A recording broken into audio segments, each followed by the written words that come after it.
cette information, les forces armées maliennes de défense et de sécurité ont réussi à repousser énergétiquement une attaque terroriste à Ménaka ce dimanche 3 décembre 2023. Selon plusieurs sources, des tirs de mitrailleuses et à l'armes lourdes ont été attendus à la sortie nord-est de la ville sur la route de Kidal, indiquant que la situation est sous contrôle des FAMA.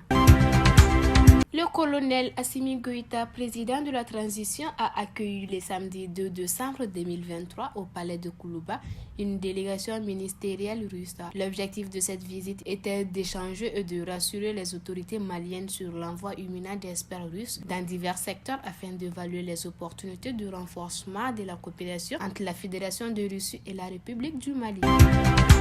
Le Burkina Faso et le Niger se retirent du G5 Sahel et de la force conjointe. Le gouvernement de transition du Burkina Faso et de la République du Niger, après un examen approfondi du G5 Sahel et du fonctionnement de cette organisation, ont décidé en toute souveraineté du retrait du Burkina Faso et du Niger de l'ensemble des instances et organes du G5 Sahel, y compris la force conjointe, pour compter du 29 novembre 2023. Au Nigeria, le prochain sommet de la CEDEAO prévu le 10 décembre à Abuja. Le prochain sommet de la Communauté économique des États d'Afrique de l'Ouest en crise après une série de coups d'État militaires récents aura lieu le 10 décembre à Abuja, a annoncé jeudi la présidence de Côte d'Ivoire.